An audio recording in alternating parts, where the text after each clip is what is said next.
2026 just feels like it's going to be this year where you're either accelerate and like the sky is the limit, or things break and really need to be rethought. So it's like make or break type of year. Yep. And I think what is likely going to be the differentiator in that is leadership.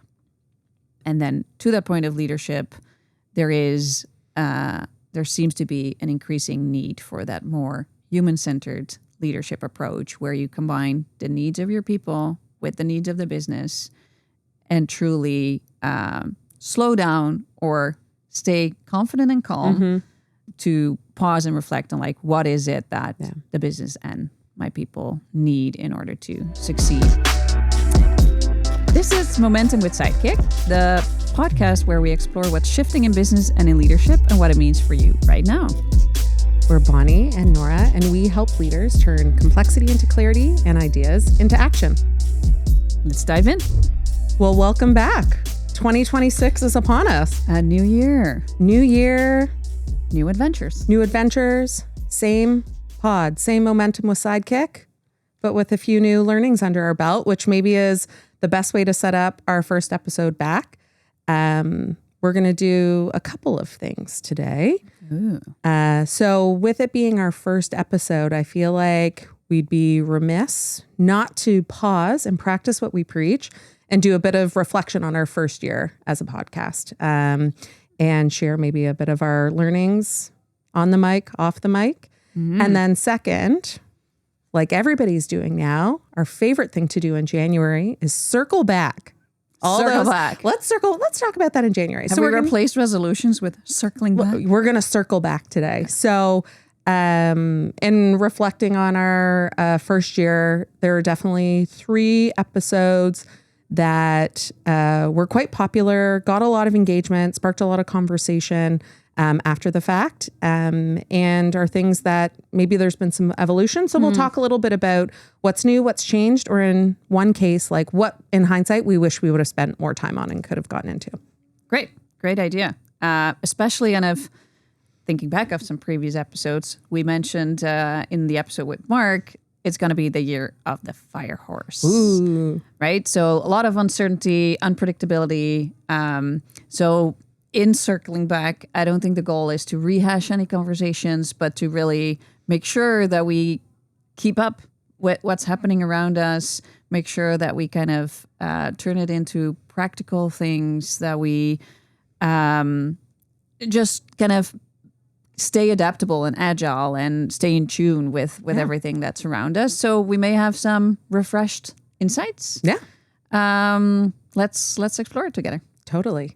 So I'd love maybe if you want to start thinking back on our first year. What were some personal reflections, ahas, things that stuck with you? Great question. Over the break, I was mostly zoned out entirely. I didn't open my laptop a single time, but I did bring Harvard Business Magazine.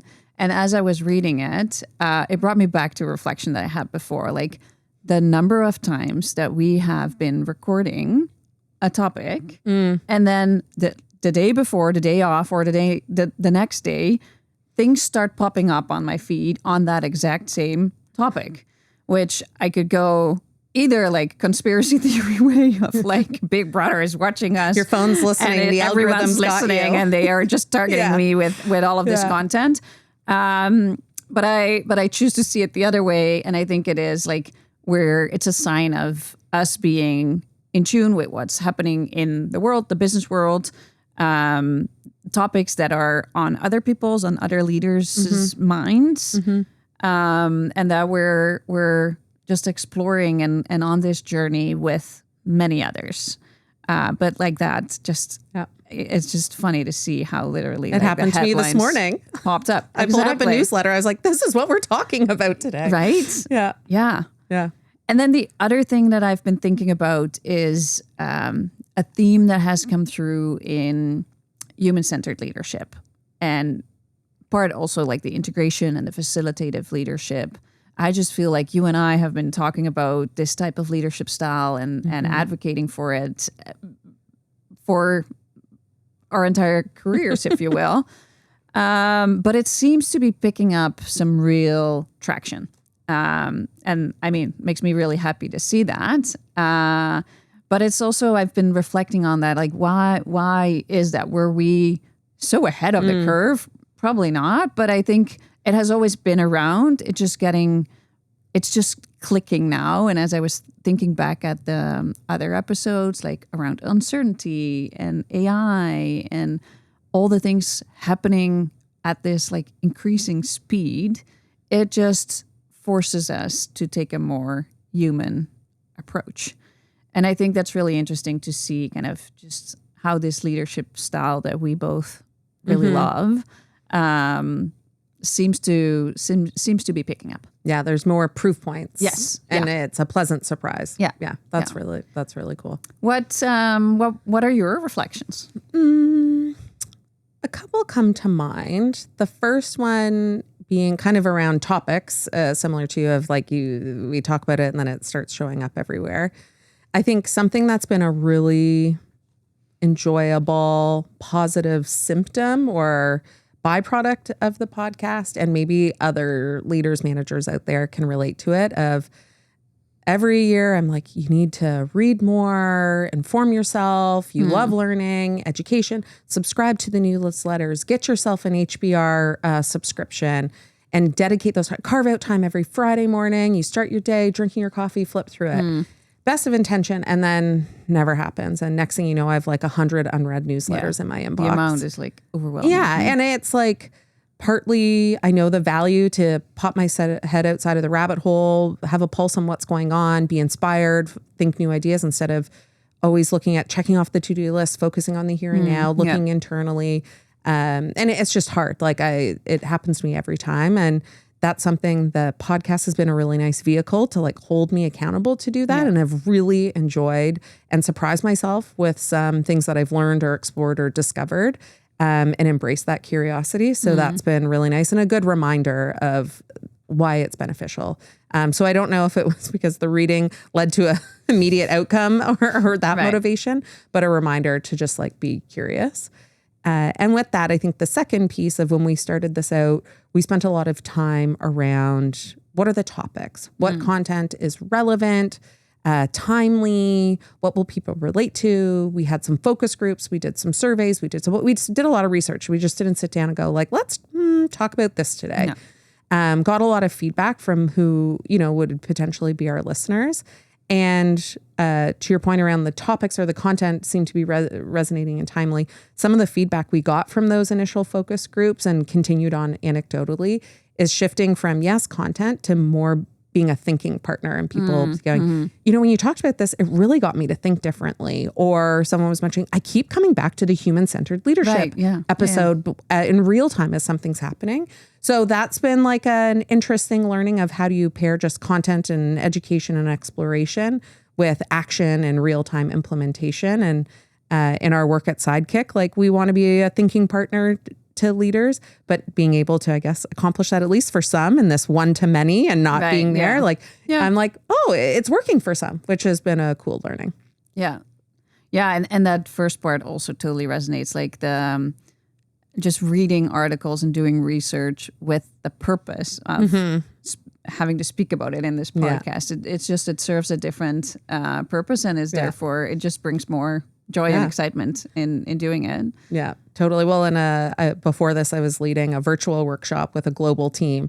And next thing I know, a future Ding Ding Ding episode on ownership and accountability. Next thing you know, I'm like pulling up everything we're talking about. And I ended up talking about the fire horse. And I'm like, wow, here we go, real time. Like, and it's valuing our work, and hopefully our clients too are benefiting from it. Yeah, great. But aside from personal reflections on kind of the journey of podcasting, was there a particular episode that stood out to you that you learned a lot, an aha moment, a surprise? Any episodes? Yeah. Well, the one that always comes to mind is the one about uncertainty, and I think it was even the first episode. It was our very first one recorded, we recorded, right? And what ended up happening, like we approached it from a very like business lens, where sure, there's a lot of global uncertainty, but we basically made the point of like, there will always be uncertainty and you just have to kind of navigate through it. And this is here are some ways of how you can do that. But next thing you know, like 2 days after recording the episode, the tariffs came about. Like Trump decided to actually implement them. And this shook up the whole world, which in then listening back to the recording, we both felt like, can we really put this out in the world? It seems a bit tone deaf with everything going on now. We haven't really acknowledged that because we didn't know about it at that point. Or we like loosely alluded to it, but it felt like we didn't like if there was something in the air or severity, that it needed. We may have downplayed it a little bit. So yeah, we really felt like this is not a great one to kind of launch with for one, but also like it's already outdated. So there were a couple of learnings in there, and we decided to re-record and kind of change our perspectives on it, right? So a couple of learnings there is obviously for the podcast itself to make sure that we have conversations that are timely and relevant, and that we really stay in tune with what's happening around us.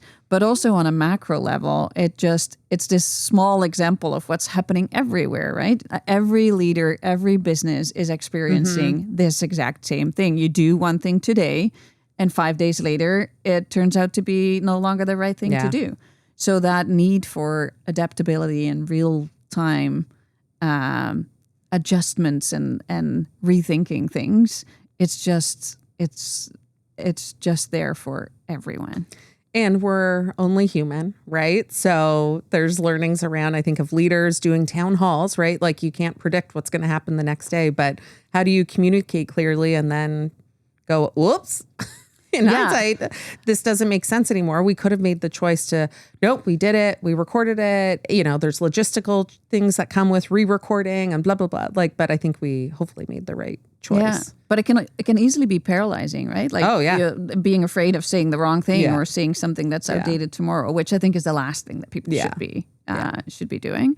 But yeah, that's so interesting. Any that stood out for you? Yeah, I think the couple on AI, which that will be kind of our first episodes we circle back on with some new and evolving information there.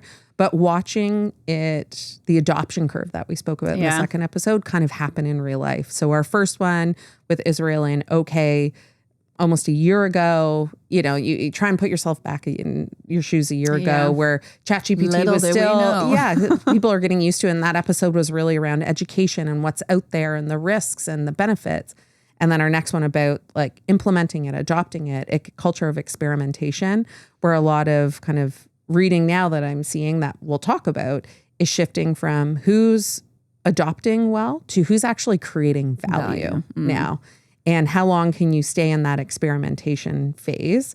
But again, like I feel like that episode was only a couple months ago. So like things are moving quickly, right? But how do you also take the time to slow down and really think about it and do the right steps? So that one really stood out to me and maybe is like a good starting point to shift into our circle back part of our conversation today in our first episode on AI adoption. Or the episodes on AI adoption. And it's funny because it was also one, especially the second one that we recorded, where afterwards I had another conversation with OK, and he then brought up new things that I was like, in the first episode, we talked about human in the loop, and then we kind of built further on that in the second episode. And then after that, I talked to OK, and he was like, well, we're actually shifting to expert in the loop now. So kind of that heavy reliance on ChatGPT and everyone seeing it as the holy grail, and then shifting towards like, well, we've done some experiments. How do we actually use this to add value to our business? It just keeps on evolving, right? And another thing that came up after those episodes is a research that really resonated with us was the research from KPMG that showed that. Again, to your point of the adoption curve, 93% of Canadian leaders are using generative AI in one shape or form. But only 32% have truly embedded it in their workflows. And then, even worse, only 2% are seeing the return on investment for that right now. And I mean, we can discuss what that means, right? But it is like, that's what we're talking about now. Like, right. From experimentation, adopting to what is it actually bringing us? Yeah. And as leaders, we've got to be kind of like a couple steps ahead or do our best to do that. Right. And you may not have all the answers, but starting to think about that value creation piece and creating space for experimentation still, but applying it gets complicated. And what I referred to earlier of what popped up in one of my newsletters today was around exactly this, right? So there's like a couple of other sources that I saw something similar, and these are outside of Canada. So I think the KPMG one looked at Canadian organizations. So there was a Wharton study done that also found 72% of organizations are adopting and trying to put it into their workflow, so a bit higher than the Canadian one. But across all of those, they studied multiple adoption use cases, like actually implemented in their workflows. Mm-hmm. And on average, across, I think it was like 1,000 companies, only one use case per company was successful. One use case. One use case. Yeah. So you think of like the failures, and not that the failure is bad, but the learning. And if anything, I'm like, great, if those organizations, at least they've learned and didn't let it go on too long. But it just shows that like creating value, and where is it becoming a rabbit hole? And we talk about it amongst our team all the time, where we're really trying to embrace it and adopt in our workflows. And we all admit time to time, I was like, I went down a bit of a rabbit hole, convinced I could make something work. And then in hindsight, if I had just truly done it, the yourself OG way, without, the offline way, like what would it have changed things? And then the one I saw this morning was Financial Times did some research on it and found something similar, right? So 94% of the use cases they studied across companies in the US had failed. So on the other side, it's like 6% are working. So like, what are those? I'm sure there's going to be AI solutions and products you can buy that learn from that. But so there's an interesting balance of like, it's okay for things to fail. So keep experimenting, but not just experimenting to play, but how are you adopting it? And then what value are you trying to create out of it? And how are you going to know if the value has been created or not? Yeah.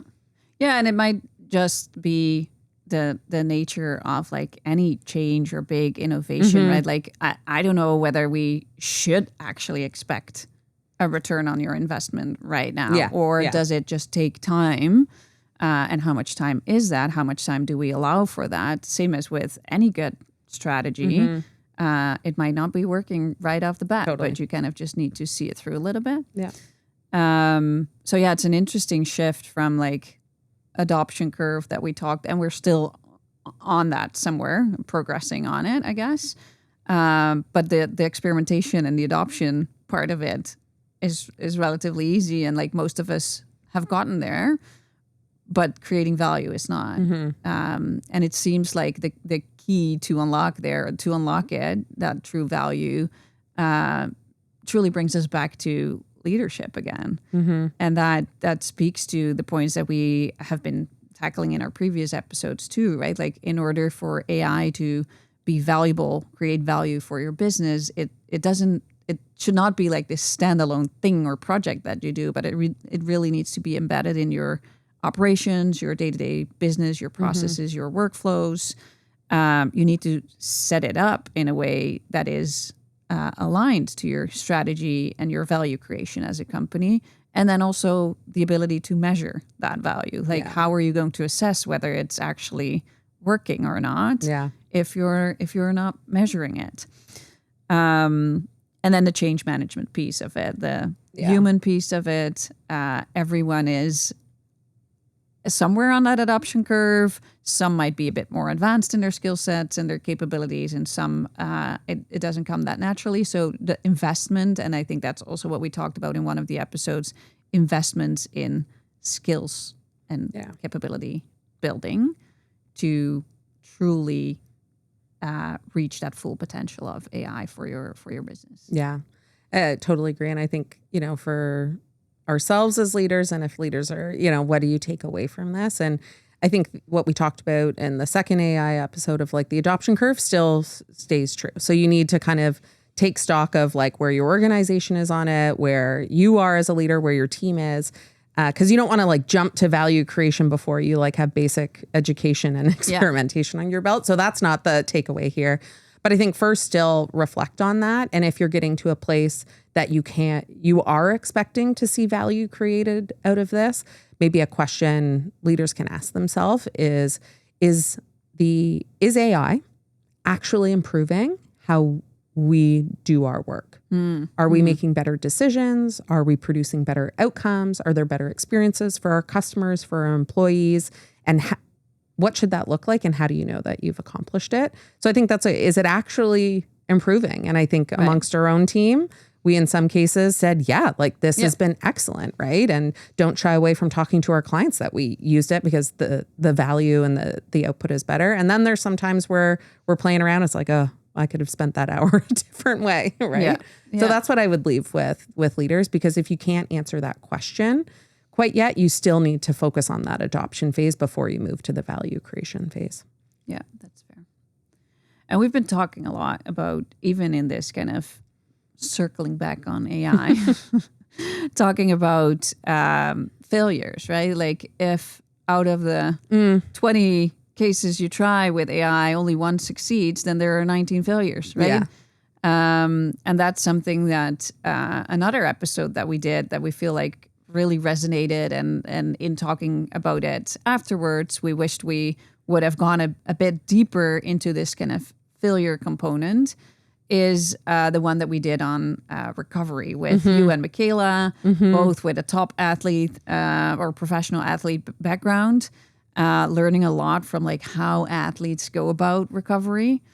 And we started to touch upon that point of like, how do you navigate, deal with failure? So that's another one that I think sparked a lot of conversation and thoughts afterwards. Yeah, no, I agree on the AI. The goal is not to avoid failure, but how do you embrace it? And I think in the episode with you and Michaela, we did say at one point, like, we need a part 2 on this. So here's the part 2. We're going to try and do it in a few minutes.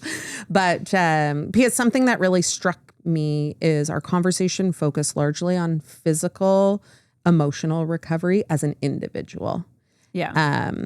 And knowing Momentum with Sidekick is about supporting leaders, really moving to what's the psychological recovery leaders should be thinking about. And I say leaders because they're accountable to the organization, to their teams, to themselves. So it's a little bit broader.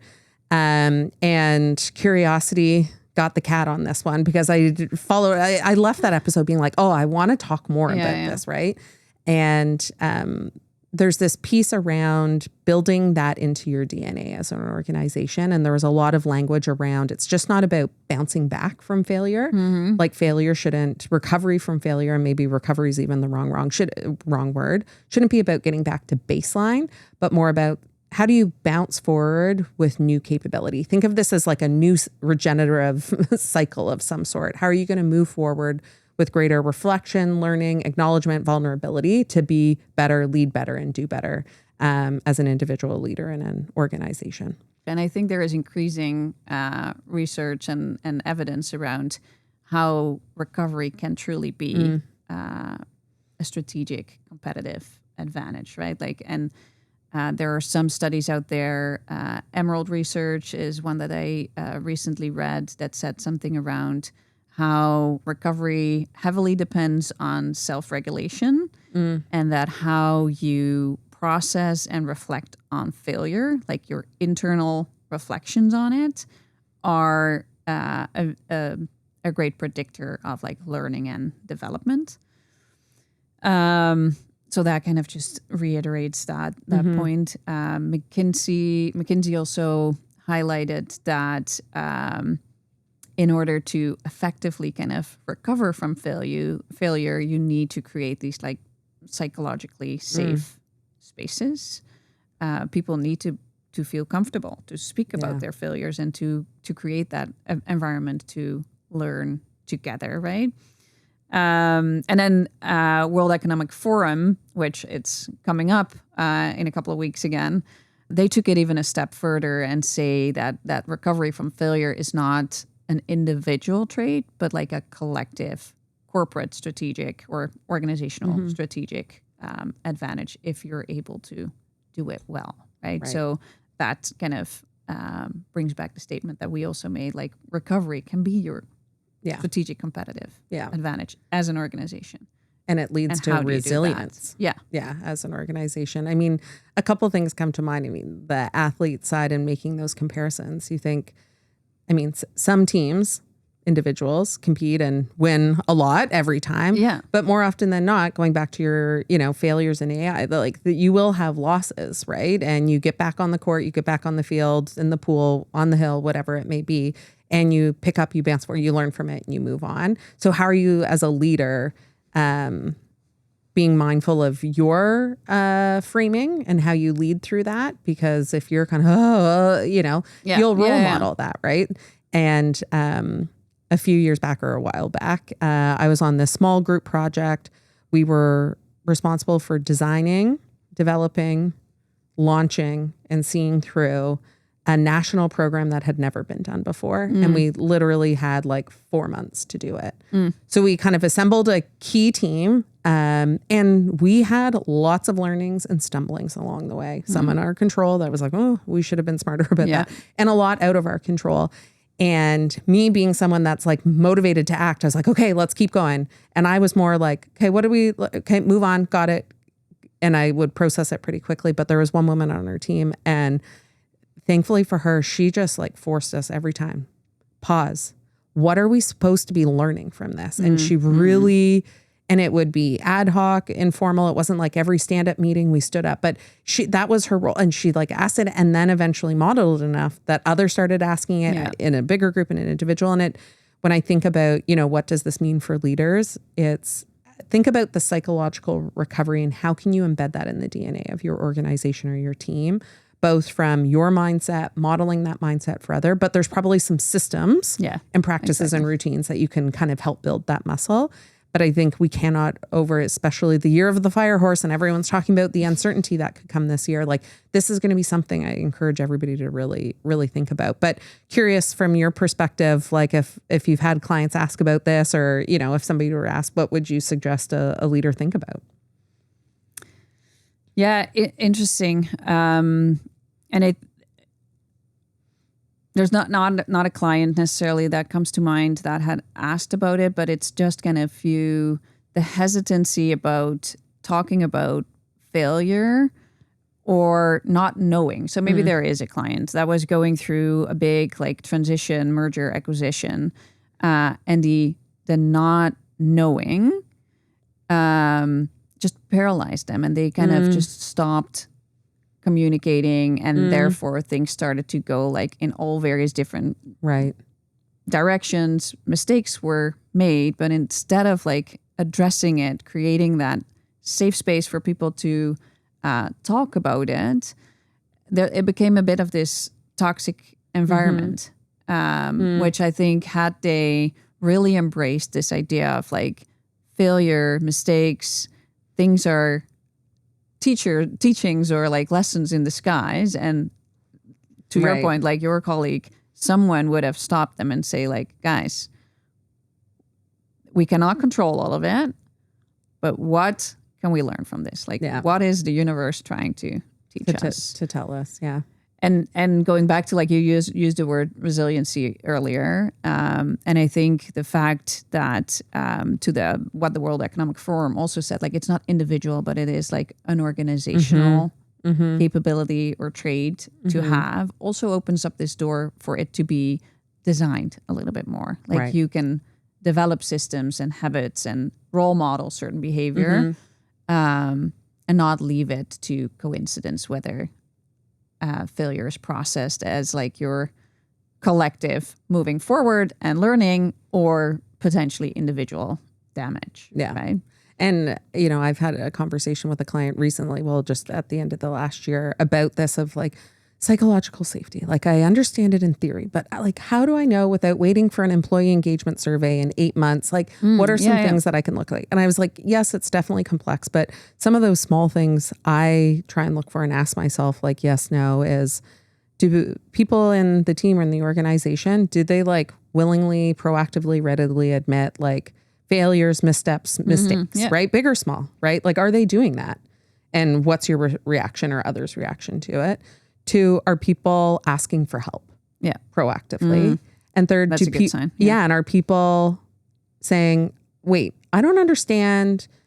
I'm trying to get clear on this. Can I ask some clarifying question? Or like, I just don't know the answer. Yeah. Right. And if folks are vulnerable or comfortable doing that, I do think that those are some good signs. There's a lot of probably other indicators, but I think of like from a delivering on their work piece, if those 3 things are not showing up, you're like, oh yeah, team meetings, whatever, go by. People are hiding mistake, like it's just not. So it's something to think about. I love the asking for help. I think that's a good tell of like whether people feel like a space is safe enough to indicate that they don't know. Yeah. And they need help. Yeah. Like, everyone needs help. We've all been in those meetings where everybody's like nodding along. Yeah. And you don't want to be like, I don't want to be like, what? I don't get this, So those are maybe a couple of things to add in there. But yeah. So I think that safety, that psychological safety, I think is something for leaders to really reflect on. Like, what are you doing intentionally, proactively to create that psychological safety? Are you role modeling? Are you openly admitting your mistakes? Are you creating environments where you reflect on mistakes and kind of start distilling those learnings? Yeah. What are you actively doing to create that environment? Yeah. Which maybe that's a nice setup, which we didn't plan. It's just nice how this flows. But to our 3rd kind of circle back episode, which you mentioned in your personal reflection around human-centered leadership. I do think next to AI, this was probably the 2nd most popular, most talked about. People followed up with it, asked us to share the episodes. That there was a lot, happening with this one. And you had shared kind of a little bit of your personal reflections, but curious, why you think this might be one of the most popular or most talked about ones. Yeah, human-centered leadership. And I would pair it with some terms that we also used around like the role of integration and an integrator and facilitation or facilitative leadership. It's just, as I said, I think there is it's just clicking. All the connections are being drawn to where we are in the world today with lots of uncertainty, innovation, speed, agileness. There could be a reaction of people to focus on like pushing harder, moving forward, trying to keep up with the speed, or which is now turning out to be the more effective way, to slow down, take that step back and focus on your most valuable asset, your people. Like we can only do it together. And right. So I think that's why, and people are feeling that and maybe that's also still, and I can't believe that I'm saying this, the post-pandemic, that like the aftermath of like people are still craving, that's just universal human needs, right? Like we're craving connection and true, authentic connections, and you want to contribute, you want to add value.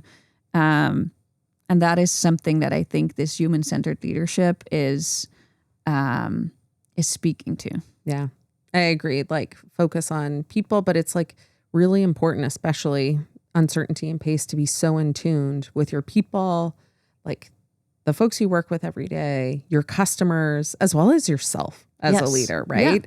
And again, this was one of those after the conversations and the feedback and, we're aspiring, I was like, what I was really waiting for in our first episode, yes, we found some research and case studies, I think, where in theory, these elements of human-centered leadership were being proven to be successful and helpful. And I was like, I feel like we need more data and proof points to help folks kind of consider that human-centered leadership isn't just like a leadership style or preference. Like you talk about value creation, like there is a lot of value created, or it's tied to measurable outcomes, improvements, and starting to see that. And I think over the past few months, more newsletters, this started to pop up again. So the like, is my phone listening, and started to see that. So I think what's new here, and I'm so happy to see, and maybe I'm living in a bit of a bubble, but it's now being moved from this is a soft skill buzzword type thing, but there's like very tangible data to support why in most environments, this is a very effective way to lead your teams. Yeah, it seems to be moving from like a sentiment or a belief that people have and embrace to like more scientifically backed style. Maybe to refresh people's memories, or if they have missed our previous episodes or are not in our human-centered leadership bubble, how would you even define it? Like, what does it mean to you? I think there's a balance of being people first and being empathetic and understanding the best that you can, while still holding people accountable to outcomes, expectations, to deliver, and to create progress. So in our episode, we kind of looked at the spectrum of like command and control to servant leadership, command and control being very hierarchical, results, execute, very common and highly effective in the military. Yep. Then on the other hand was servant leadership that was very purpose-driven, everything for the mission. Yeah. Whatever that looks like. And you see that is very effective in a lot of charitable, purpose-driven organizations. But this human-centered leadership being in the middle of how can you be aligned with your purpose, very empathetic and oriented to the people's needs, on the team, your customers, while still holding them accountable to do what we need to do to ultimately achieve that vision or that purpose. Truly connecting like the needs of the people to the needs of the business and finding that that overlap. Yeah. Did I pass the question? Good pop quiz. Yeah. Okay. From my perspective, you did. We're aligned. Yeah. That's nice. That's nice. But as we said, there's more and more like well-known research institutions or like organizations out there that are starting to embrace this terminology. And by no means am I claiming that we were the first ones to introduce it, right? Like we also got it from somewhere. But McKinsey, IDEO is a front runner in that in that regard.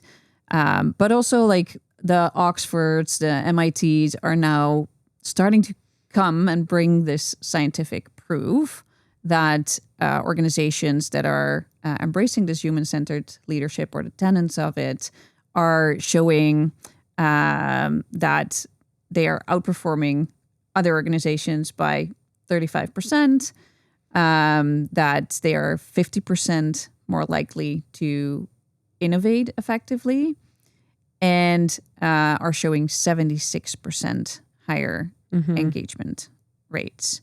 So those are some early signs. I think we're still working on like gathering all the data, and again, that needs some time to like live and breathe to effectively be proven. But I feel like some of the pieces of that equation are starting to really show up. Yeah, reveal themselves. And it is to kind of that waiting for that like pull through that there is a cause and effect between human-centric leadership and highly effective teams. And when I talk about this too, sometimes when I said buzzword, sometimes I feel like this needs like a bit of a rebrand because some people human-centered and they're like, okay. But if I were to say, do you want lower turnover, higher engagement, better results, whatever your measurables are, those pieces you just listed, yep, and it's situational and all of that type of thing. But it's no longer a style or a preference, but it is proving to be a measurable or significant way to drive performance and well-being, engagement for people, teams, and companies. So curious what you would suggest, leaders think about with this evolution of like, okay, you guys are making your point. I hear you, but like, what do I do about it? Yeah. And without kind of tying it too much to that, like, buzzword of human-centered leadership, I think for every leader, it is important to reflect on like, how is my leadership style affecting the performance of my team? What am I intentionally doing or unintentionally doing or not doing that is impacting my team's performance? Yeah. So what is my role as a leader in making sure that my team succeeds? Yeah. That's great. And we're going to get the notification to wrap it up. But another example just popped into my mind from this morning because it was so timely. But I think it was a leader, a global executive, was announcing an evolution, a slight change to kind of how they're going to work this year. The strategy wasn't changing, but a slight change to how they're going to work. And, the team has been kind of building and they're separated. And you could go in with rah, 2026, here we are. And she was so like cool, calm, collected. You could tell she was so choiceful with her words, repeated herself to really make a point where it was necessary, but it just started with some calm, right? And I think I was like, wow, I wasn't expecting that. And I didn't know how to, but I was like, wow, that's, I think, really what our team needed to kind of walk into this year with calm, where I think people think new year, new us, like, let's go, so that's a good example of like really pause and go like, what do the people receiving this message kind of need most in this moment? And it's a confident calm, right? Like, oh yeah. Because I think the other two extremes are like what we said earlier, to be fully paralyzed because of everything that's happening. Or to just kind of go full speed ahead and just push everything through because you're trying to keep up with everything. So that confident calm, new terminology, love it. I think is a really interesting way to frame it.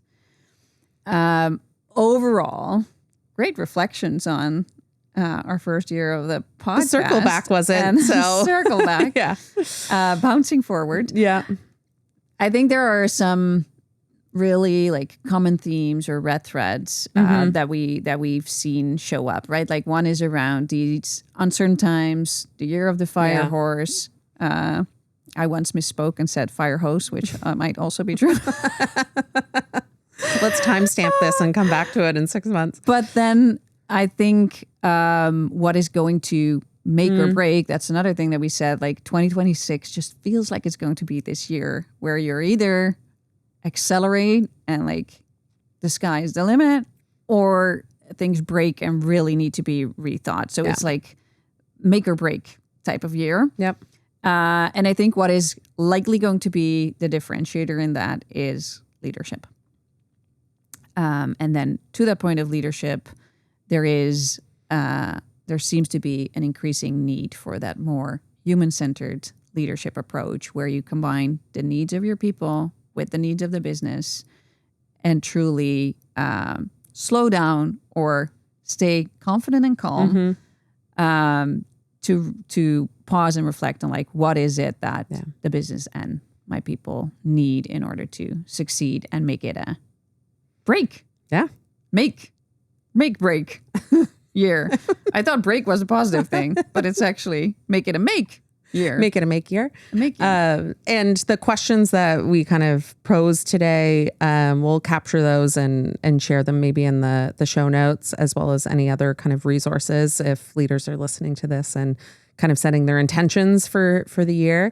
But maybe if we wrap it up with our listener challenge and building kind of on your wrap up there, is yes, this year there will be uncertainty, there will be unknowns that you come across, but instead of waiting for those to start to apply and practice some of these things we talked about today, encourage everyone to think about an area where uncertainty is currently showing up in your work. So a stalled initiative, kind of employee dynamics, an external factor that you feel might be on the horizon.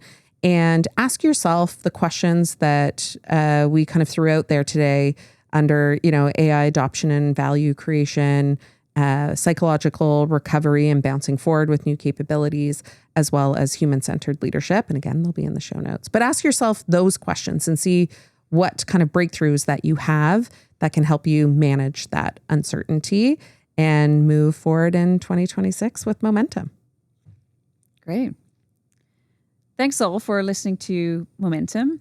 And as always, we would love to continue these conversations. Would love to hear what you are circling back on. And invite you to subscribe to our newsletter, follow us on our socials, and continue to share your thoughts and share with us how you are building momentum in your world. See you next time.